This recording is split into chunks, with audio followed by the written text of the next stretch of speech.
Hi, I'm Cappy with Always in Stitches in Noblesville, Indiana, and I'm so glad that you're watching this video today. We are creating this video. Peter's behind the camera, so he's the other part of we. We're working together here today to make this video about some products that we include in a program called Serendipity. And so what Serendipity is we offer boxes. They're mail order boxes that come monthly, and we've closed this program for 2023. We've already signed everybody up. We can get signed up for it. And this particular box is called a quilting box. And even though maybe you haven't signed up for the program, you can still buy all these products in our shop.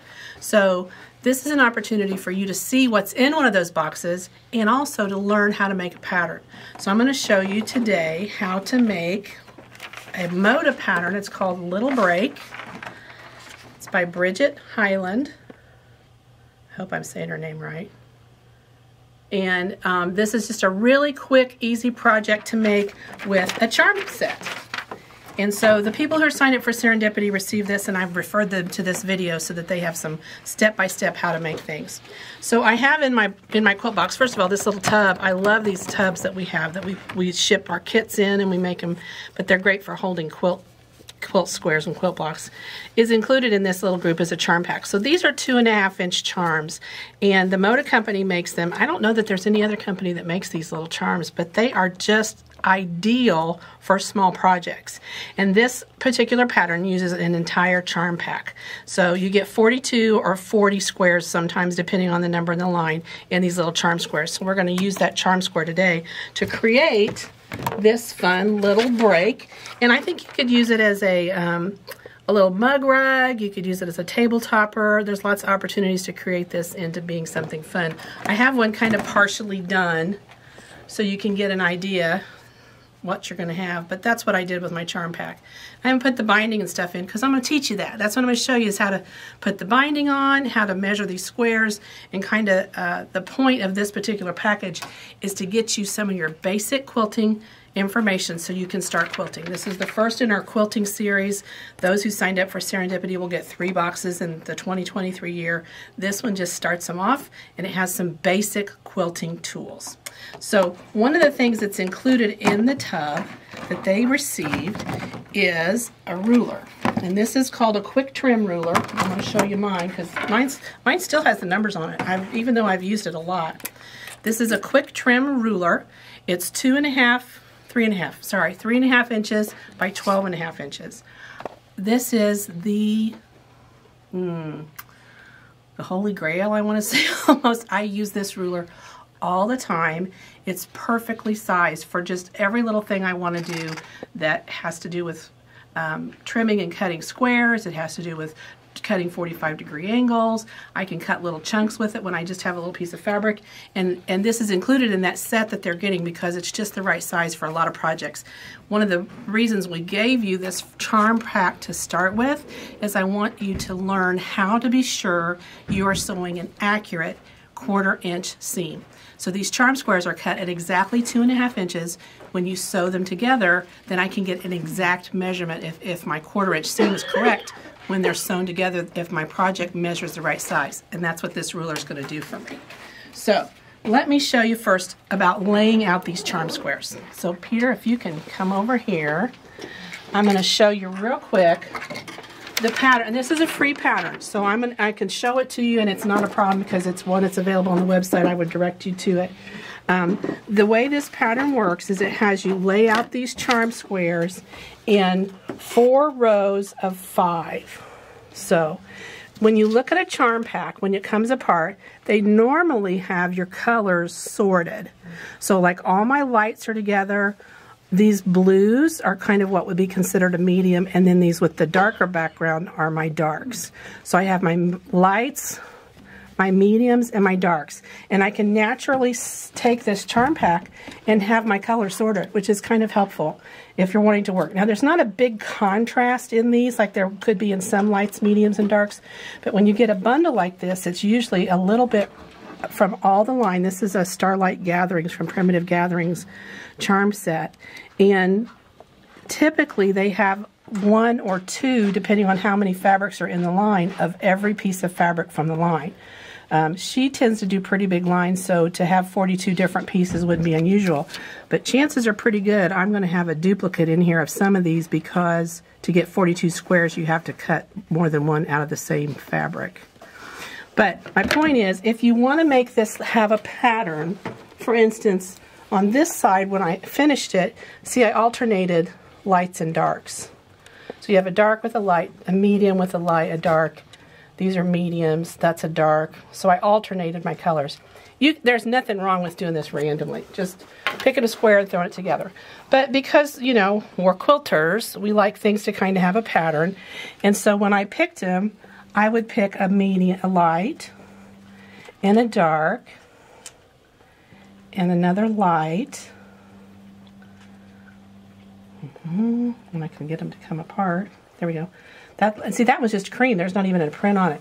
A light. Now, because those two are the same pattern, I'm probably going to pick something different just because I can. See there? A dark. Here's a little blue one. And here's another light one. And then just because I have enough charm squares, I'm going to mix that up and go this way now. And I'm just playing with the pattern that is allowed to me because of the different charm squares I have. Again, this is purely interpretive. You do what you want. You got to remember, there's no right or wrong. It's fun. It's creative. You're supposed to be being creative. And that's hard for some people. Now see, these two are the same. See how I said sometimes you're going to get the same fabric? Mm-hmm. So I'm going to pull that one out. I'm going to put this one in there instead. So I have a little variety. Because, you know, I want a little variety in my life.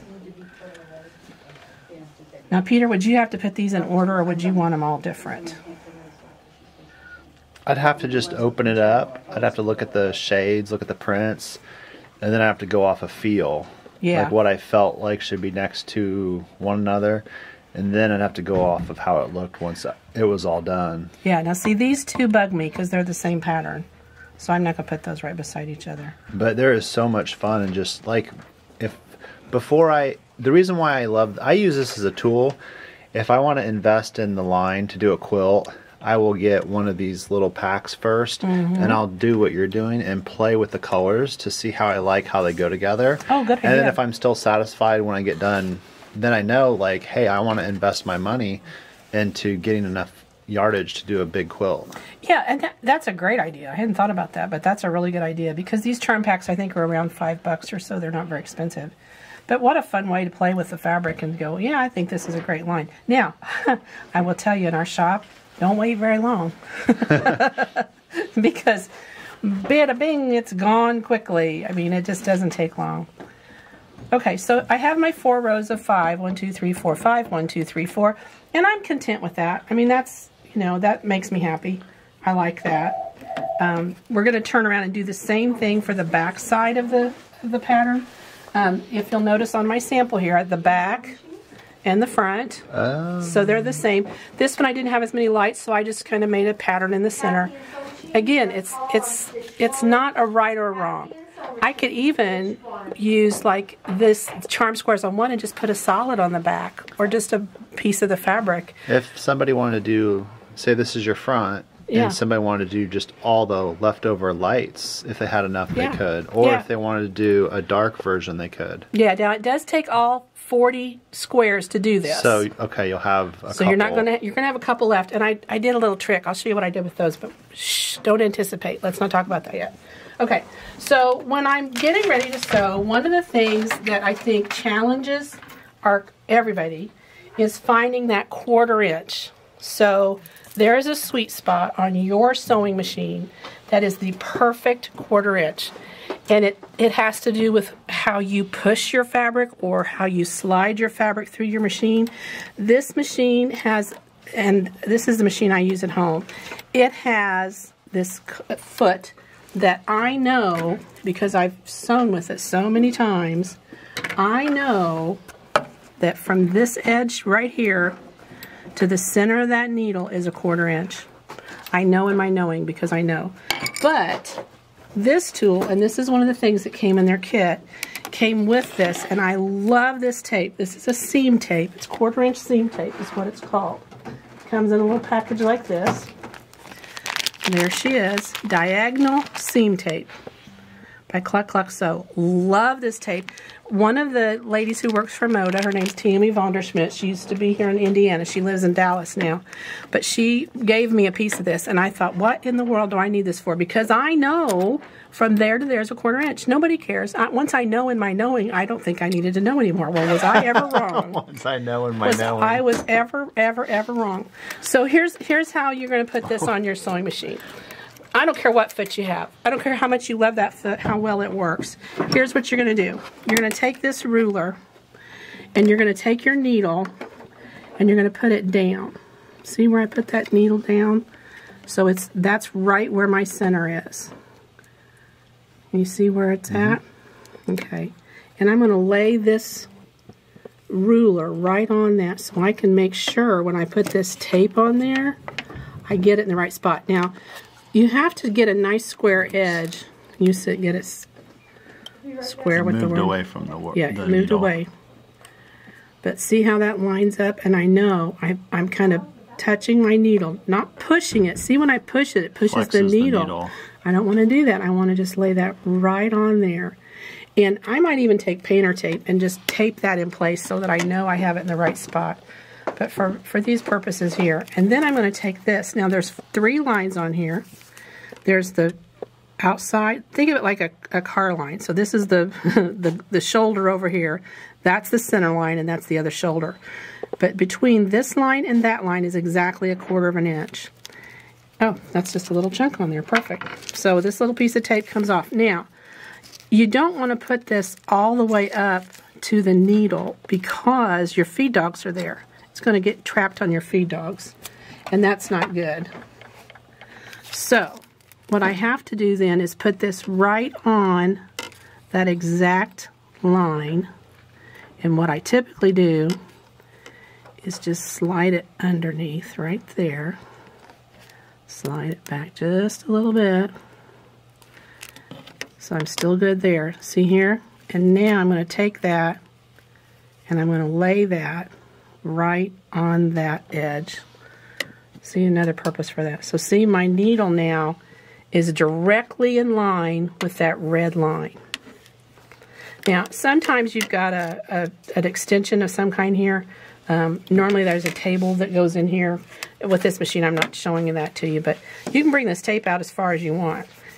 And now, I am absolutely sure that from here to here is a 1/4 inch. Now this tape, it's fine right now, but it kind of gets tired and worn out. That's why I need, because, okay, so the other thing was Tammy gave me this little piece, and I'm like, well, that's all I need for the rest of my life. It's like a 1 number 2 pencil? No, it's not 1 number 2 pencil. You got to, because this gets tired and it gets kind of, you know, it's just tape. The nice thing is, too, it doesn't leave a mark on your sewing machine. I did put it over my foot plate for my bobbin that covers my bobbin, because here's my little trick. I just pull that out and it just flips back. So that it doesn't affect my bobbin. But if you didn't want to put it over your bobbin, you wouldn't have to. But I do. I just put it that way, and I know it's going to flip.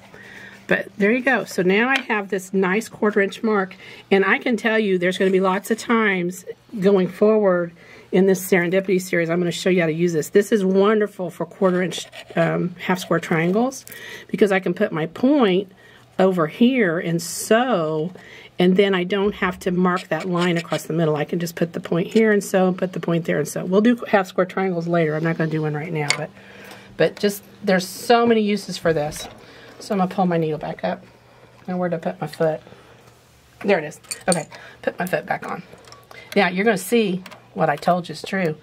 This 1/4 inch, and when you look, that 1/4 inch is lined up right with the side of that foot. This is why I love this foot on my sewing machine. And you might want to check and see. Your sewing machine, depending on what kind of sewing machine you have, could have come with any kind of foot. Like there's a 1/4 inch. That's one that will give you, it's a 1/4 inch from there to there. But sometimes you have to move your needle position to get that exact 1/4 inch. Don't be afraid to do that if you need to move your needle position. But most machines come with it. Sometimes you just have just a plain foot like this, and you're going to know, like, from there to there is a 1/4 inch. where your space is. Just know your machine, work with it. That's part of the reason I sent this kit out to this first group of Serendipity people, was I want you guys to learn how to exactly get a 1/4 inch seam, okay? So I've laid out my squares. I know I've set my machine for a good 1/4 inch stitch. I've got a good quality thread, the best I can afford on my machine. I have the right size needle. That's a different class. That's called TNT. You have to take that another time. But I have my squares laid out, and so now this is my friend Dawn taught me this. You lay them out, and then I'm going to chain piece, and so I'm just going to fold these over like this, so I don't lose my design layout. And then I pick them up just like this. Okay, those I can't put on. So now I have my stack all in order, and I'm going to start chain piecing. Now, when you sew these charm squares, here's the conundrum. I'll just tell you flat out, and I screwed it up. I did this mistake myself. When you sew a charm square, there's these little, I'm going to have to put it against this for you to see it. See the little teeth? Teeth? That's the sound teeth make. Did you know that? So these little indentations. Maybe it shows up better on the darker one. Let me try it this way. Yeah, the little pinking shear marks. So here's my deal. Do I sew to the outside edge of the top or the inside edge? Now that's not very much. What are we talking? A 32nd of an inch maybe? It's enough to make a difference. But when I sewed them together, and when you look at the front of mine and you look at the back of mine, this one I didn't allow for that, and you can tell there's a difference. You can see that they didn't fit. So when I sew, I'm going to sew not to the top of the peak, but the bottom of the peak. That's where my 1/4 inch is going to hit, okay? So now, this is just a chain piecing thing. So now I'm going to have Peter get in real close. So I'm going to slide to the side so he can see, and hopefully you can see this. And I'm not square on it, but... So when I put this on this tape that I've put on here now, see my tape? I'm putting not the peak, the top of the peak.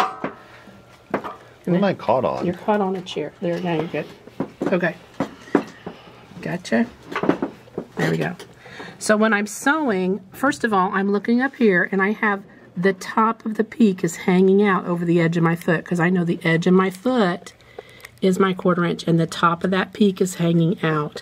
The edge of my foot is at the bottom of the peak. Down here, same thing. The top of the peak is hanging over this line. The bottom of the peak is on the line. That littlest, it's what, 2 thread widths maybe?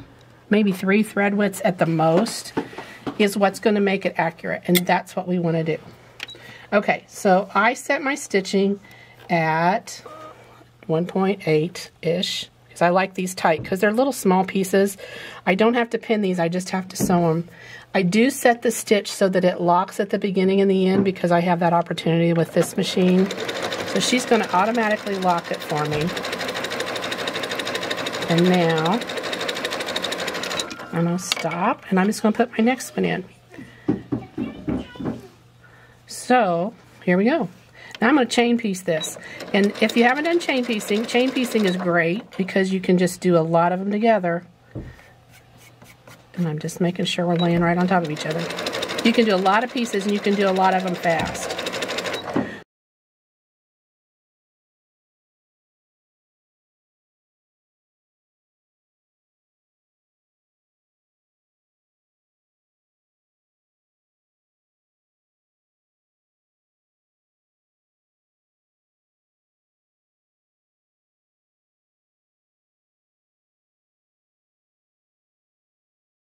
And then this is a tool that I didn't actually put in the kit, but this is my little bucket. I don't know what these are called. They've got a name, but Peter will find out the name and put it in the thing. But this is the best little tool. It's made by Duritz. And so now I have my chains, and they're in order because of the trick Dawn taught me. So I'm going to just cut them. There's a razor blade right in there. And I just cut these, and I just lay them in the order that I did them in. Up. See, and it also, I stick things down in there. I put the foot that I'm working on's in there. This little bucket sits next to my swimming pool. Listen to me. What am I talking about? My swimming pool, my sewing machine. Ocean. Okay, so now they're in order. So now all I have to do, because of what she taught, I'm going to go over here now, Peter, and we're going to lay these out. So now I just put these back in the reverse order that I picked them up.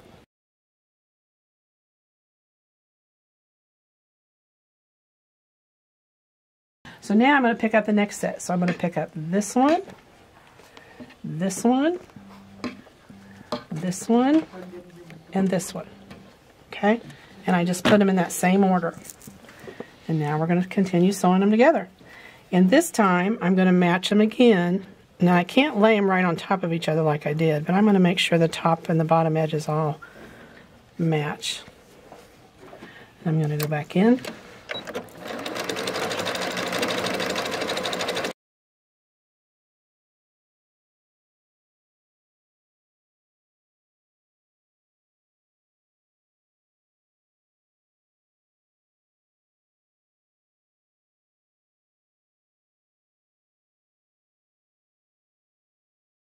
So now this one, that's the last one I did, so that one goes there.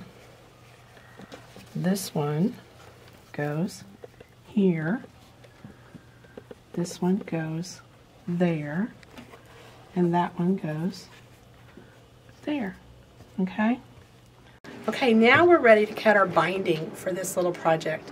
I love bias binding. I think previously I didn't use bias binding, and straight cut binding, there's not a thing wrong with it. It's nothing wrong to cut with the fabric.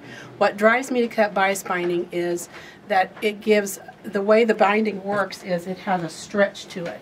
So when you have bias binding, it has this stretch and durability.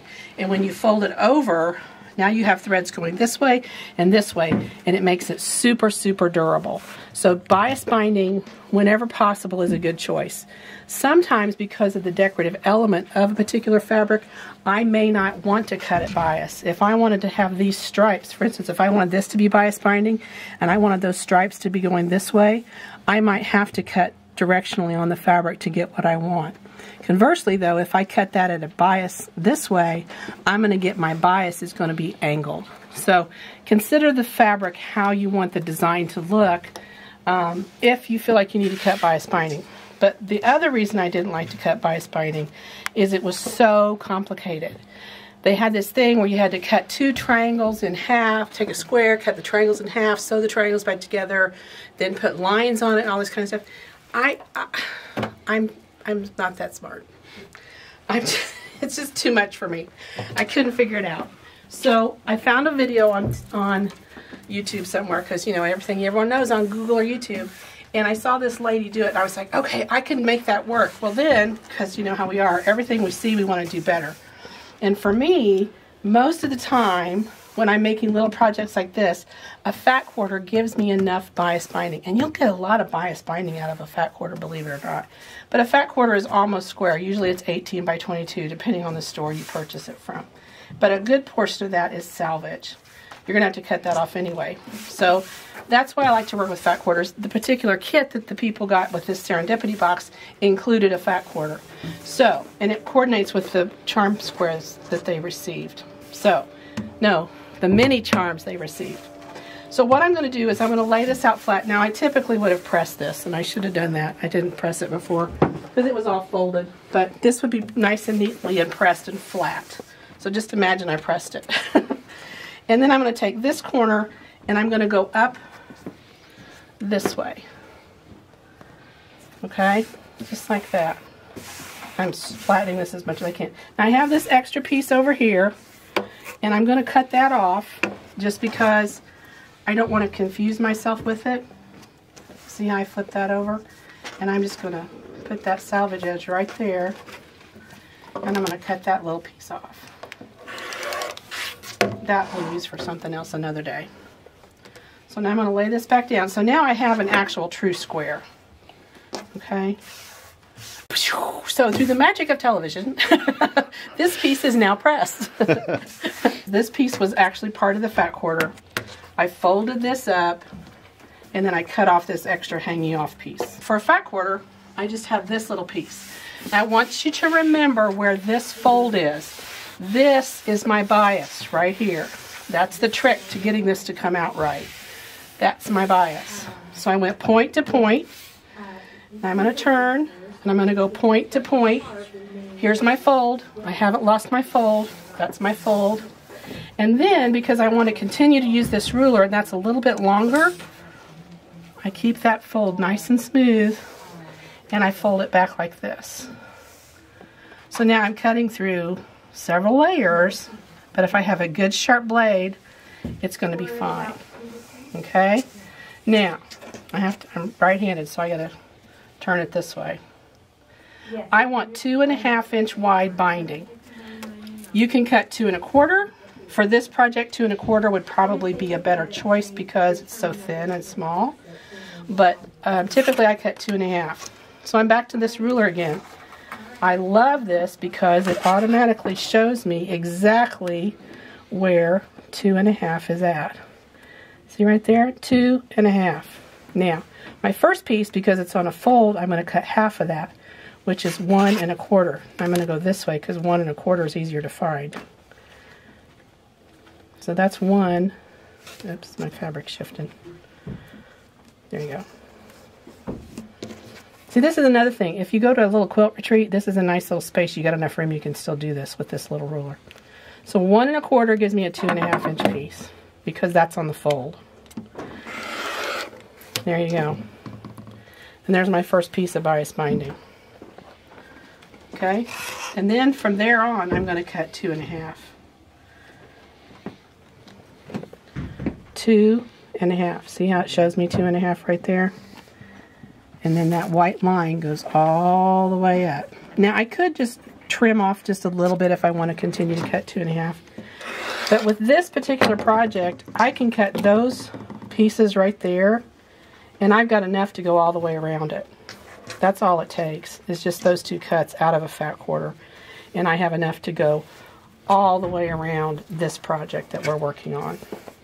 Now, when you look at these ends, they're already, because of the way the square was cut, I already have my 45-degree angles that I'm going to sew together. The other way I've seen this done, you sew into what's called a Mobius ring, and those seams are already there, and you just cut through them. I've just never been able to do that. I think this is a quicker method. With that first piece I cut, though, see, I have a point. So I'm back to this ruler. There is a marking on here that says 45 degrees. Right there. See that there? It says 45 degrees. I put that line on the edge of my fabric, and now when I cut here, I have a 45-degree angle. And I'm going to have to do that on both ends of my fat quarter to get my 45-degree angle to match the other ones. And now all I have to do is take these pieces to my sewing machine and sew. So they're going to go like this, just like that. See how that matches perfectly? And I'm going to sew those 2 together just like this. And that is another seam. I have one over here. Here it is. Why aren't you lining up the well, points? Here's why you don't want to. Because when you sew that, you have to have that piece hanging over because of the way it lays. And this distance, I'll show you right here. This distance from there to here, right across here, is 1/4 inch. And over here, it's 1/4 inch. So you overlap it on both sides. So you overlap it on both sides. Now, you can go kind of wackadoo. You could go all the way down here if you wanted to. But what I want that to be is 1/4 inch. Now, I have just done this so many times, I know right where that's at. But I believe that the distance from here to here is actually 3/8. So from the tip of this to where your edge is, from there to there is 3/8 of an inch. Or from here to here is 1/4. See when I put that on there? It's 1/4 inch. Oh, look at that. See, I could eyeball this. I've done it too many times. I remember the first time I did these strips, I couldn't figure out why my edges weren't lining up. Right. Yeah, because when you open it up, I'm like, see, what's going on? Here it is. See, there she is with her little ears hanging out. Then when you open it up and lay it down, those lay flat. Now I've got one down here I have to cut off, but that's why that doesn't add up right. Now, I'm using a solid fabric. It's real easy to sew the wrong color to the wrong side. I've done that too.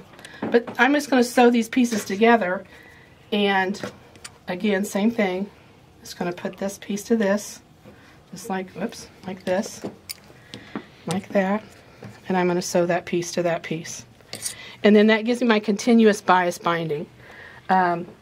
I think the cutting of it is easier. I kind of like the process of figuring out that this is exactly right and getting that little piece to just come out just like it should. That's kind of a fun little puzzle. game. Yeah. It's like a puzzle, and I like puzzles.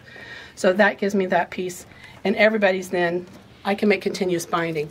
I will cut 1.25 yards of fabric, 1.1 yards of fabric, into bias binding the entire piece, just so that I can have a little stash of bias binding. I keep a little box with bias binding. Like projects like this, chances are pretty good I'm going to dig into my extra binding and just pull out a chunk to finish this.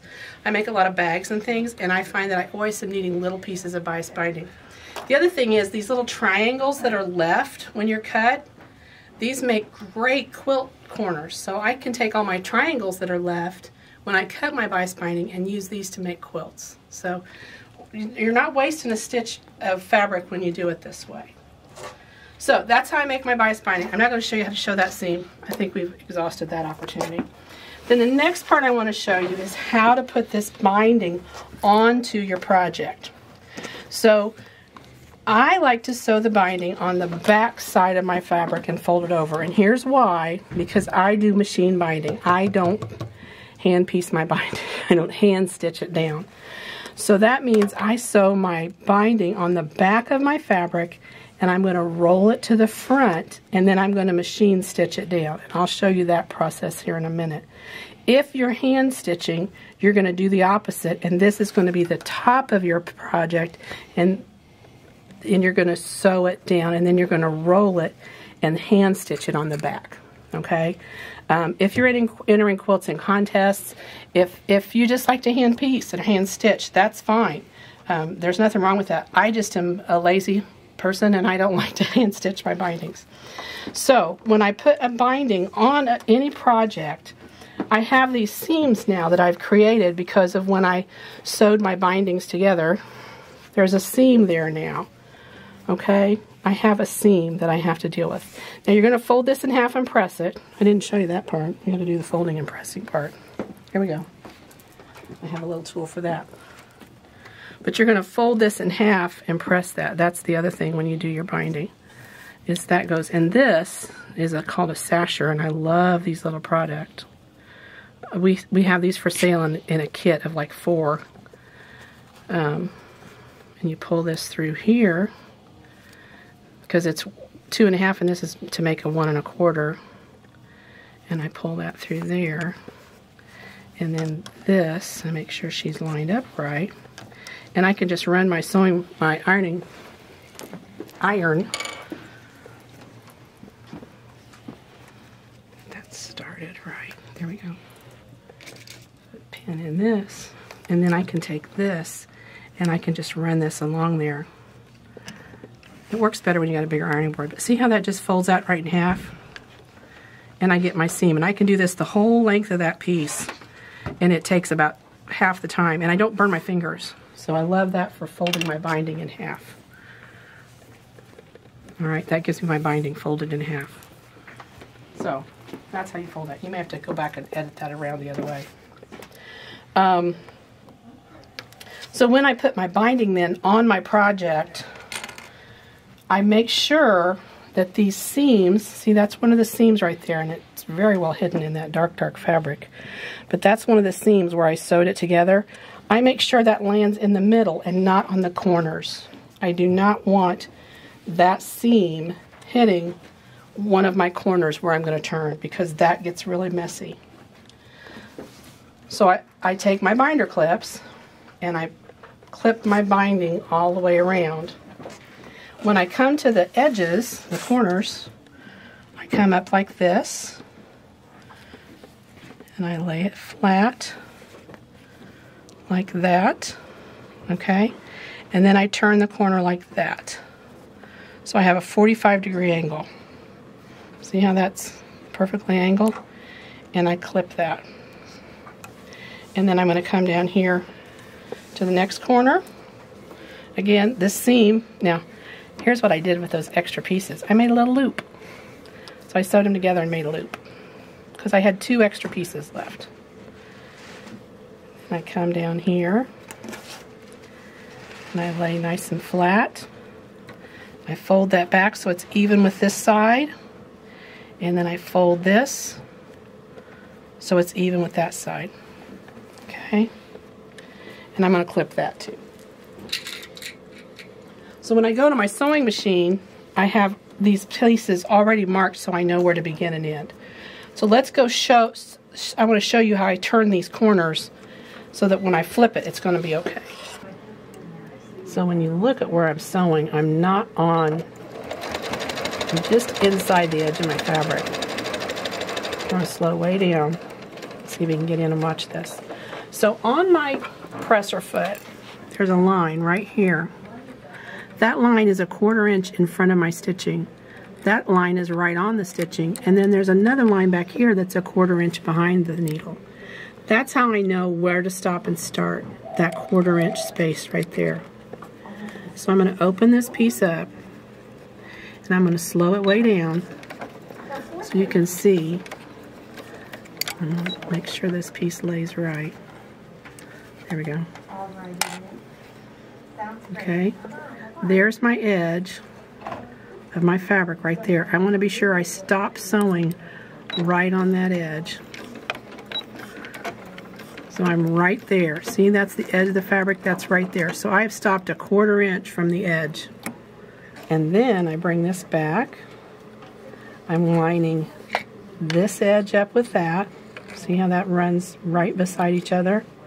And then I bring this down, just like that, keeping that edge true. This edge is just tucked underneath there. See, that's just tucked under. And now I bring this edge right against that. And I'm going to go back under my needle, and I'm going to come in a 1/4 inch. Now, if you see, when I do that, you can see the fabric bends a little bit right there. That's where that fabric ends. So when I come in a 1/4 inch, I'm just off of that previous piece that I sewed. So now I'm going to go back to a 1/4 inch. Back here, see my fabric's there? That's the line. There's my 1/4 inch. And I'm going to start sewing, and it's just inside that fabric. And I'm going to lock that stitch. I'm going to kind of lock that in place because I want that to be secure. And then I'm going to start sewing again, and I'm going to sew down this side. Now this has got that little loop that I put on there. Coincidentally, the loop ended up underneath that, but oh well. That's all right. And I'm going to sew down. Now, like I said, this is kind of a scant 1/4 because when I sew on the other side, I want my top stitching to land in that same side. So we're going to go down here.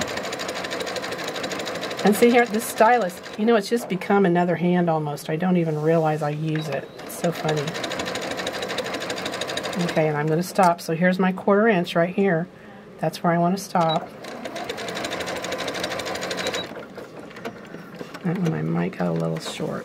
There we go. 1/4 inch. So there's my fabric lining up with that. Hit the cut. And now I turn. Right like there. I come back down. Okay. And I put it back under. I go 1/4 inch with that edge over here. I'm going to stitch just a little bit, kind of let that lock. And now I go back down. Now, when I stop sewing, I want a gap between where my one piece started and my other piece ends. I like to have as much as a gap there as I can get. This is plenty, but if I was working with a really big quilt, I'd probably leave a good 12 inches open there. But this is a small project, and I'm trying to just get you as much as we can in as sweet a time as we can. So now I want to sew these two pieces together, again with an angled cut. To do that, I've got this cute little mat right here. I'm going to cut first these to a more manageable size. I don't need all this extra stuff hanging down here. So I'm going to cut off, you know, a pretty good chunk here, cut off a pretty good chunk here, so I'm not tangling with all this stuff. But what that also does is it gives me a measurement of how big to make this piece. So I lay this piece on here from the point where that started, and I lay the other piece. First of all, I'm going to cut that. So I'm going to cut this piece right here so that it ends there. Got it? Boy, those are nice sharp scissors. And then I'm going to lay, see that's right on that edge, I'm going to lay this piece on top of there. And now I'm going to cut this piece right there. See how it's to the edge? There's that edge. And I'm going to cut this right there. Okay? So what I've done is I've overlapped these pieces exactly the width that they are wide. And I bring that piece out, open these up, and then I cross them over just like that. Now, so then when I sew them together, they're going to come like this, and they're going to make that seam. So the trick is not twisting this and still getting it to come out just perfectly. So that's going to go like that. So the other trick is I've learned is sometimes bunching this up a little bit kind of helps, especially if you have a bigger quilt. Putting just a little fold right there can help you get these two pieces together. So this is all the same color on both sides, but I'm going to make sure it's right sides together. That'll help you get it right too. And I'm going to put this point to that point. And I'm going to put, oh, there you go, don't need that anyway. These two pieces together here. This point to the side. See how that's laying nice and flat and laying right there.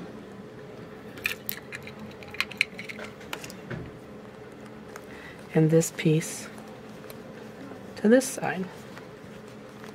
So it's all laying on top of each other. You know what, we're going to rip that open just a little bit so I got a little more room to work. I made that hole a little snug. But on a piece this small, there's just not much room.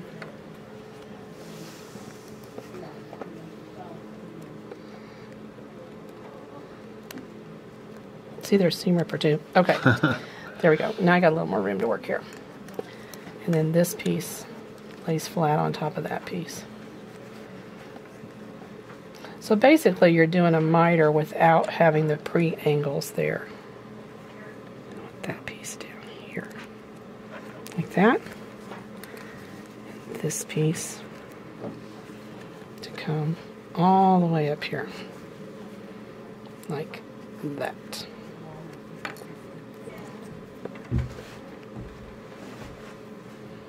There we go. Now, what I'm going to do is sew across from this point to that point. And it's not always bad when you're first learning how to do this to maybe draw a line so you know. But I'm going to go from there to there. See that point right there? That's where I'm going. I'm going to put a pin there so you guys can see. You forget how hard this is, but that's where I'm going to sew, is right across there. And I would draw a line there. But again, this is one of those things I've done so many times.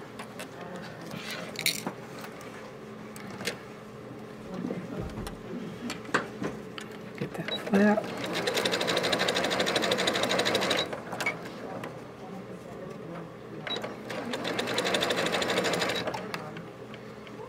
And you'll get to where you just don't even think about it, you just do it.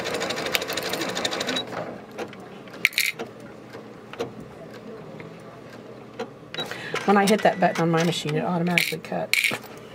And I'm used to it automatically cutting. So see, there's what I'm going to have when I'm done, when I cut that triangle off. Right there.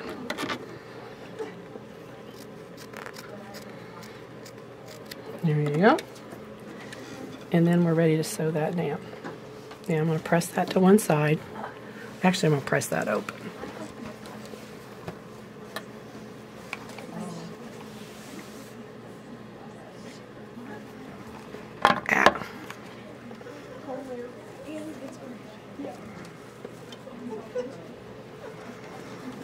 not much room to work in there.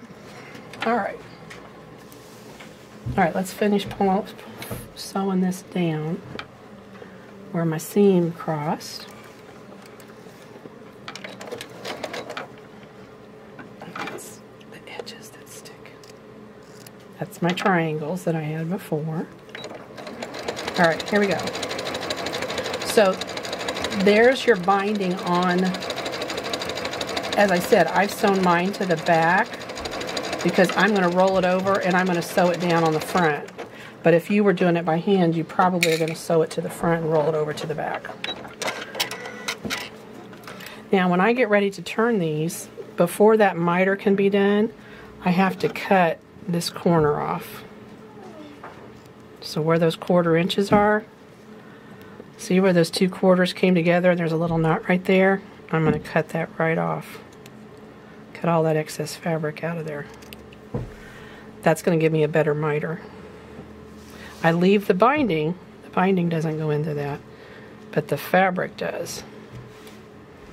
And the batting. See, the 2 1/4 inches came and there's just a 1/4 inch little piece left there.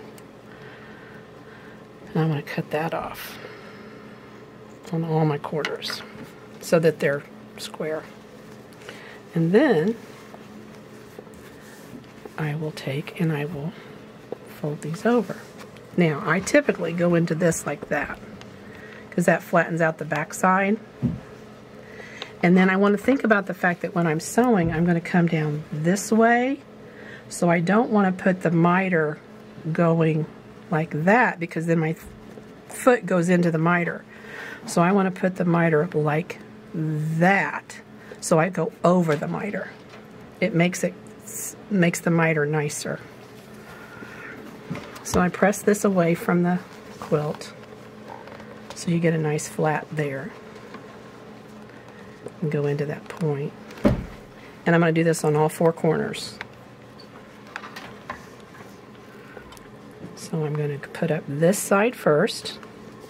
I'm back to this thing, keeps my fingers from getting burnt. And because I stopped that at just the right point, see there's that miter's already right there on the back. It's just about perfect. I'm going to press that so it holds. And then I'm going to turn this one. And dang, that's hot. And I can put this little pin in there and I can go like that. Looky there. That miter. She's perfect. And I'm going to fold that over. And I'm going to press that. And then I'm going to take one of these binder clips and I'm going to bind it before it can escape. And then that could kind of cool. Right there. That's my my corner. So I'm going to do that on all 4 corners. Again, making sure that I'm not binding, I'm not sewing into that fold instead of, I want to sew over the fold instead of into the fold. Does that make sense? Yes. Okay. Because it's not going to cut your foot. It's not going to catch the sewing machine foot. Exactly. It's not going to catch the sewing machine foot. So, I go this way first. And this is a little thick. You could probably get away with a 2 1/4 inch binding on this. I naturally cut 2 1/2. I don't even think about it. Okay. And I put that right there. Fold that over.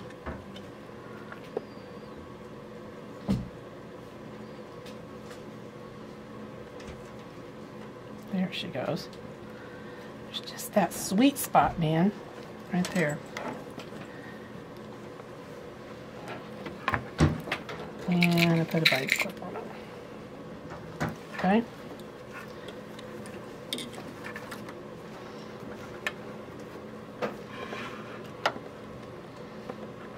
So are you're a hand, you like to do your pieces by hand. I know, you're a hand binder. Yeah, I like sewing by hand. I know. That's good. I don't even know how to do it machine. I wouldn't even know how to get it to look good with the machine. it takes practice. And if you're doing lots of quilts though, like you know, someone like yourself, I totally get doing it by machine, because I mean, as long as it takes me to do binding on by hand, I could have had a whole quilt cut out. Right. And you know, so it's an investment. It is. And so you have to decide yes, what matters most to you. Do you like the process of doing the hand sewing, or would you rather spend that time doing something different? And there's no shaming. I mean, you do what works for you. I do know that when you enter quilts in contests and things like quilt shows, that's one of the things they really are sticklers about, is the way the binding is done. And I think that's what frustrates me so much about so many quilt patterns, is they just say like this one, quilt and bind the way you want. It's like, okay, now wait a minute, but tell me about that. How do I do that? What does that mean? You know, there are so many fun things you can do with binding. We could do a whole class on just putting in a flange and doing decorative stitches, and oh my gosh.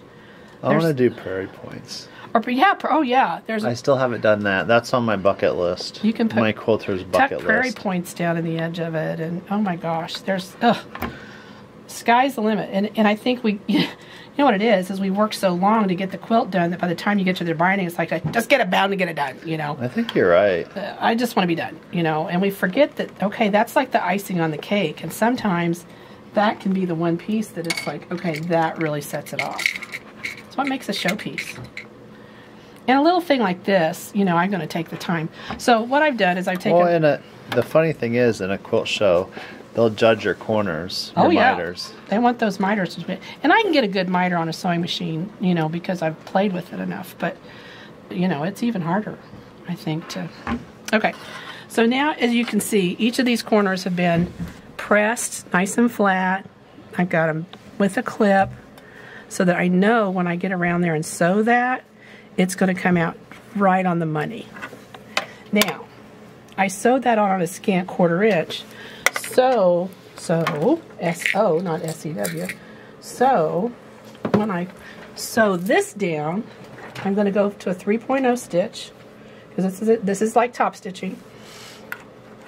And because that was a scant 1/4, I'm going to push, and I'm going to get right on the edge. So with this machine, I get that right to the edge. So my edge of my fabric is here. This is here. That means on the other side, it's going to hit on just the inside of that binding. Okay, I got a question. Because I'm dying to know.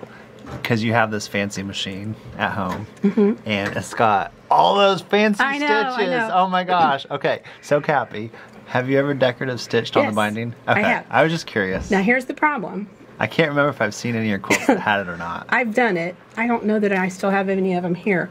But what happens with these cool decorative stitches is they are not fast. So I have all these decorative stitches are available to me on this machine, and most machines anymore come with them. I mean, there isn't a machine you could buy that doesn't have a whole bunch of decorative stitches on it. Even just a basic machine has 2 or 3 at least, because they can just build them into the machine. They're a lot of fun. I would encourage you to play with them, but realize that if you're going to do an entire quilt with a decorative stitch, it takes a little while. Something like this is a perfect opportunity to do a decorative stitch. That's a great idea. And when I finish my second one, I may do a decorative stitch on it. But this one, just to teach you the basics of it, I'm gonna show it. But when I do the second one, that's a good idea. I may do like a little star or pick one of the decorative stitches and go around it. It goes slow. It takes some time. And you know, we figured out I'm the speedy quilter. I do care about accuracy, but I do like to do it fast. Okay, so I'm going to start sewing, and I'm putting my fabric just to the side of my foot here, because that gets me in a 1/16 of an inch maybe. And the way that this is folded, it's going to sew just inside the back of the binding. So where the binding is sewn on here, it's going to be just inside that. So you'll see what I mean when I get around here a little bit. So we're going to sew. Yeah, I was talking about the one girl that sews so fast. I realized I sew fast. I'm not casting any stones, believe me, because I do like to sew fast. But I like this edge to lay down as close as I can to the fabric. I don't want a big gap there. Now when I get to this corner, this is where I'm going to use this stick. I mean, this stylus has just become an extension of my body, just about. So see, I'm going to take my stylus and I'm going to hold that in place while I go around that corner. So I'm going to get right up here. Now, as I get closer, see it, since it tucks it under the foot, I'm going to slow down a little bit so I can get right in that stitch. See how it landed right in the seam of that miter. It just landed right dead on it. And then I'm going to turn, and here we go again. Start sewing again.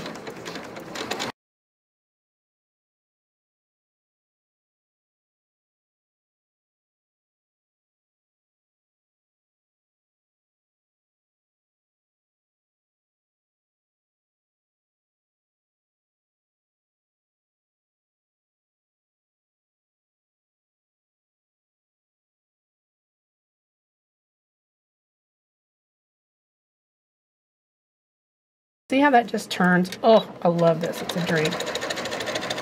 All right, I'm going right back into that one and I'm stitching it. So, there you go. And then on the other side, see, it's just, because I did a scant quarter, it's just like a decorative stitch around that. That's a fun little mug rug, isn't it? Yeah, it is. And then this little thing, I don't know. I left it on my desk. I don't know. Yeah, it would. And see, like, even if I use that side, then I might slip my little tools down in here. That might be fun for that. So, as long as we're talking about this seam tape, I want to show you real quick how you do a quarter half square triangle. So normally when you do a half square triangle, you have two pieces like this. Oh, let me get you a pen to draw a line. No, I'm not going to have to draw a line because I got this seam tape. Get out of here. I know, this is the best part. Let's go back to stitch one. No drawing lines? No drawing lines. And when so you if make I'm doing, 500, if I'm being like Dawn, I'm making 500 of these for a motor quilt. Yes. That would save me a ton of time. Saves you a ton of money. It's a ton of time.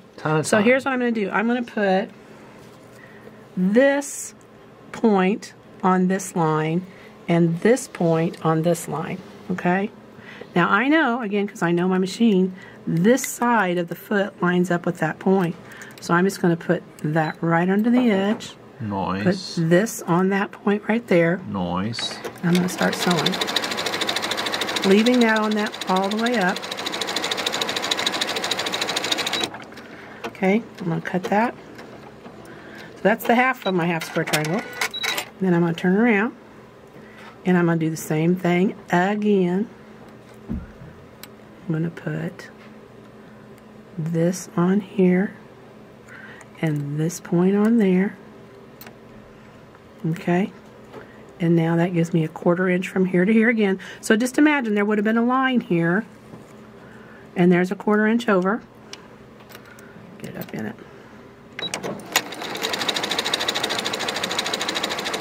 I'm staying on that line.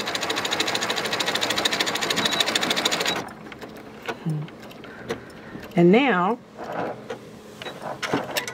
I've got a 1/2 inch line in here. Got my Karen Buckley's. Actually, I'd probably do it on my little cutting mat.